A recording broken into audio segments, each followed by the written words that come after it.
अस्सलाम वालेकुम जी, welcome to my YouTube channel. आप दुबई में बिज़नेस करने के लिए जाना चाहते हो, आपको कौन सा वीज़ा लेना चाहिए? क्या आपको आज़ाद वीज़ा लेना चाहिए या आपको विज़िट वीज़ा लेके दुबई जाना चाहिए? हमारे एक सब्सक्राइबर ने सवाल पूछा था, दुबई में बिज़नेस करने से पहले वीज़ा की ज़रूरत पड़ती है।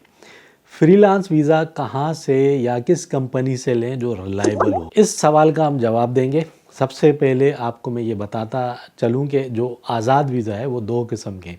एक आज़ाद वीज़ा वो होता है जो एजेंट लोग आपको ऑफ़र कर रहे हैं। दूसरा आज़ाद वीज़ा वो है जो कुछ कंपनीज़ से आप जाके ख़रीदते हो। इन दोनों में फ़र्क होता है। अब हम इसके ऊपर भी बात करेंगे कि बिज़नेस करने के लिए आपको कौन से वीज़ा की ज़रूरत पड़ती है। क्या आप आज़ाद वीज़ा लेके दुबई में जाके अपना बिज़नेस स्टार्ट करोगे या आप विज़िट वीज़ा लेके दुबई जाओगे और वहाँ जाके आप अपना बिज़नेस स्टार्ट करोगे। सबसे पहले हम इस चीज़ को देखेंगे कि आज़ाद वीज़ा होता क्या है, किस बला का नाम है। दुबई गवर्नमेंट की तरफ से ऑफ़िशियली कोई आज़ाद वीज़ा नहीं होता। आज़ाद वीज़ा वही वीज़ा होता है जिसको एम्प्लॉयमेंट वीज़ा कहा जाता है। फ़र्क ये होता है कि एजेंट लोग फ़र्ज़ी कंपनीज़ रजिस्टर्ड करते हैं और उस कंपनी का जो कोटा होता है वीज़ा का, उन वीज़ा को वो बेचते हैं। सपोज़ एक एजेंट ने एक कंपनी रजिस्टर्ड की, उस कंपनी के ऊपर 4 वीज़ा हैं, वो 4 वीज़ा वो सेल कर देगा। एक वीज़ा पे अगर ख़र्चा 4,500 दरहम आता है तो वो उस चीज़ को बढ़ाकर 6,500-7,000 दरहम में सेल करता है दूसरे बंदे को। ठीक है, तो उसको प्रॉफ़िट होता है। अब दूसरा जो आज़ाद वीज़ा का कॉन्सेप्ट है वो ये है कि बहुत सारी ऐसी कंपनीज़ हैं जो आपको ऑफ़र कर रही होती हैं कि आप हमसे वीज़ा ख़रीदो। उसमें सबसे ज़्यादा जो वीज़ा सेल करने वाली कंपनीज़ है वो हैं ट्रांसपोर्ट कंपनीज़। ट्रांसपोर्ट कंपनीज़ लोगों ने बनाई हुई हैं और ये ऐसी कंपनीज़ होती हैं जो कि रनिंग में होती हैं। वहाँ से लोग वीज़ा ख़रीदते हैं, अपनी गाड़ी ख़रीदते हैं, वो कंपनी उनको सपोर्ट करती है, एनओसी प्रोवाइड करती है, लोग उस एनओसी के बिहाफ़ पे जाके अपना ड्राइविंग लाइसेंस भी जो है वो बनवाते हैं। फिर अपनी एक गाड़ी ख़रीदते हैं, मज़दा ख़रीदते हैं, ट्रक ख़रीदते हैं, कार ख़रीदते हैं, उसको उस कंपनी के बिहाफ़ पे जिससे उन्होंने वीज़ा लिया है, उसी कंपनी के बिहाफ़ पे अपनी गाड़ी को किसी कंपनी में कॉन्ट्रैक्ट पे लगाते हैं या उबर करीम में अपनी गाड़ी चलाते हैं। या लिमोज़िन सर्विस वाले हैं वो भी आज़ाद वीज़ा आपको ऑफ़र कर रहे होते हैं।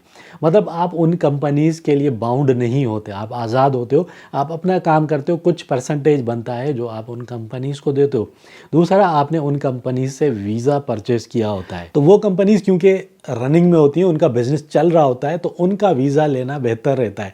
लेकिन उनका जो वीज़ा होता है वो आपको थोड़ा महंगा पड़ता है। अब जो एजेंट लोगों ने आजकल धंधा स्टार्ट किया हुआ है आज़ाद वीज़ा के नाम पे, ये लोग, इनका तरीका वारदात क्या होता है, ये किस तरीके से आपको बेवकूफ़ बना रहे होते हैं। सपोज़ आप 10 लोग किसी एजेंट के पास जाते हो कि भाई हमें वीज़ा चाहिए, आज़ाद वीज़ा चाहिए, हम आज़ादी से यूएई में रहना चाहते हैं। वो क्या करता है, एक बोगस कंपनी रजिस्टर्ड करता है। कंपनी रजिस्टर्ड करने में, अगर वो फ्री ज़ोन में जाके कंपनी रजिस्टर्ड करता है, 12 से 15,000 दरहम का टोटल एक्सपेंस आता है, जिसमें एक वीज़ा भी इंक्लूड होता है। अगर वो मेनलैंड पे आता है तो जैसा कि प्रोजेक्ट मैनेजमेंट की कंपनीज़ होती है, 10,000 दरहम में कंपनी रजिस्टर्ड हो जाती है। उस पे एक वीज़ा भी उसको फ्री मिलता है जो कि इन्वेस्टर का वीज़ा होता है। अब ऐसी कंपनीज़ वो रजिस्टर्ड करते हैं, इन कंपनीज़ का कोई काम नहीं होता। 10 बंदे आए, एक कंपनी उन्होंने रजिस्टर्ड की, उस कंपनी पे 7 वीज़ा का कोटा है, 7 वीज़े बेच दिए, 7 लोगों को वीज़ा लगा कर दे दिया। फिर मज़ीद बंदे आएंगे तो मज़ीद वो कंपनी रजिस्टर्ड करेंगे। जितने ज़्यादा लोग उनके पास आएंगे उतनी ज़्यादा वो कंपनी रजिस्टर्ड करेंगे और पैसा बटोरते जाएंगे लोगों से। मसला इन कंपनीज़ में क्या होता है कि एजेंट लोग बाद में इन कंपनीज़ का लाइसेंस रिन्यू नहीं करते। जब लाइसेंस रिन्यू नहीं करते तो आप लोगों का क्या होता है, जिन्होंने वीज़ा लिया होता है उनको पता ही नहीं होता कि कंपनी जो है वो अभी तक चल रही है या बंद हो चुकी है, उसका लाइसेंस एक्सपायर हो चुका है। बाद में वो लोग ट्रैप में फंस जाते हैं, आप फंस जाते हो। तो एजेंट लोग जो आपको 6,000, 6,500, 7,000 दरहम में वीज़ा ऑफ़र कर रहे हैं, वो इस तरीके का वीज़ा होता है। इससे आपने बचना है, क्योंकि ये बाद में उन्होंने कंपनी में ना उन्होंने टैक्स पे करना होता है, ना ही उनके कंपनी के अकाउंट जो है वो मेंटेन होते हैं। आप ये सोच के बैठे हुए हो कि भाई हम इस कंपनी का वीज़ा लेंगे, मैनेजर का वीज़ा ले लिया, भाई सुपरवाइज़र का ले लिया, डायरेक्टर का ले लिया, बाद में इसकी बिहाफ़ पर हम यूरोप का वीज़ा अप्लाई करेंगे, कनाडा का वीज़ा अप्लाई करेंगे, अमेरिका का वीज़ा अप्लाई करेंगे, तो वीज़ा तब आप अप्लाई करोगे ना जब उस कंपनी का कोई पता ठिकाना होगा, जब उस कंपनी का कोई अकाउंट्स मेंटेन हो रहे होंगे, जब उस कंपनी में कोई काम हो रहा होगा। ना एजेंट लोग उस कंपनी के अकाउंट मेंटेन करते हैं, ना उस कंपनी में कोई काम हो रहा होता है, क्योंकि वो बोगस कंपनी होती है, सिर्फ पैसे बटोरने के लिए वो कंपनीज बनाई जाती हैं। दूसरी बात, वो लोग जिन्होंने वीज़ा लिया होता है उन्होंने अपने अकाउंट में सैलरीज भी ट्रांसफ़र नहीं की होती, तो किस तरीके से आप दूसरे मुल्कों का वीज़ा अप्लाई करोगे। अब इसको साइड पे कर देते हैं। ये दूसरी बात, आपने जब भी दुबई जाना है विज़िट वीज़ा लेके जाना है जब आपने अपना वहाँ पे प्रॉपर एक बिज़नेस सेटअप बनाना है। जब आप बिज़नेस सेटअप बनाने जाते हो, अपनी कंपनी रजिस्टर्ड करते हो, तो कंपनी का एक कोटा होता है, उस कंपनी के बिहाफ पे आपको वीज़ा मिलता है। समझ रहे हो मेरी बात को? आपको एक तो इन्वेस्टर का वीज़ा मिलता है, अगर आप इन्वेस्टर हो, आप खुद कंपनी रजिस्टर्ड कर रहे हो, तो आपको जो वीज़ा मिलेगा वो इन्वेस्टर का मिलेगा। फिर उसी कंपनी के बिहाफ पे आप अपने एम्प्लॉइज़ के लिए भी वीज़े निकाल सकते हो। अब ये डिपेंड करता है कि आपके पास कोटा कितना है, उस कंपनी के बिहाफ पे आप कितने वीज़े निकाल सकते हो। उतने वीज़े आप निकालोगे, अपने एम्प्लॉइज़ के लिए भी आप वीज़े निकालोगे और अपना जो इन्वेस्टर का वीज़ा वो भी आप निकालोगे।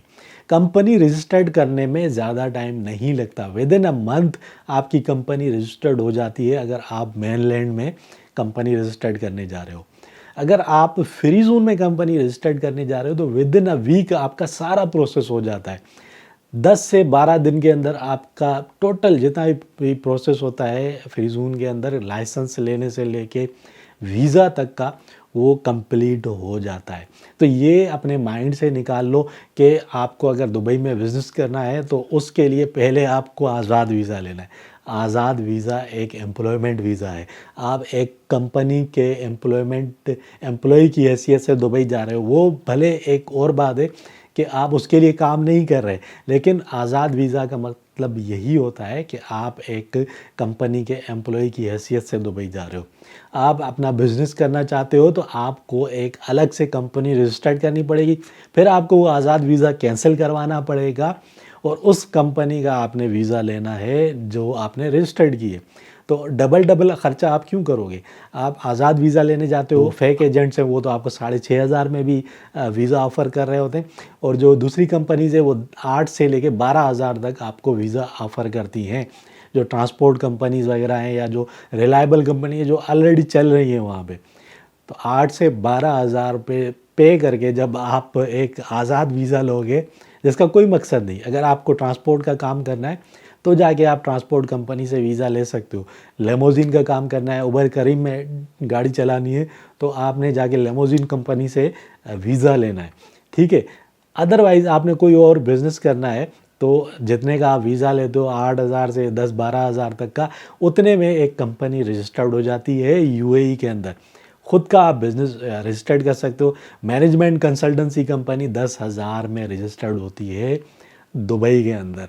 उसके लिए आपको किसी ऑफ़िस की भी ज़रूरत नहीं पड़ती, ठीक है। फ्री ज़ोन में अगर आप जाते हो तो 12 से 15,000 दिरहम में आपकी कंपनी रजिस्टर्ड हो जाती है और उसमें आपको एक वीज़ा भी मिलता है जो आपका अपना वीज़ा होता है। तो इस कॉन्सेप्ट को मैंने क्लियर कर दिया है। उम्मीद है अब आपको ये बात समझ में आ गई होगी कि कौन सा वीज़ा लेके दुबई में जाके आप अपना बिज़नेस स्टार्ट कर सकते हो। तो एक छोटी सी वीडियो थी, उम्मीद है ये वीडियो आपको अच्छी लगी होगी। अगर वीडियो अच्छी लगी तो लाइक और शेयर ज़रूर कीजिए, चैनल को भी सब्सक्राइब कर दीजिए और मुझे दीजिए इजाज़त। फिर मिलते हैं किसी और वीडियो में, तब तक के लिए अपना ख्याल रखिएगा।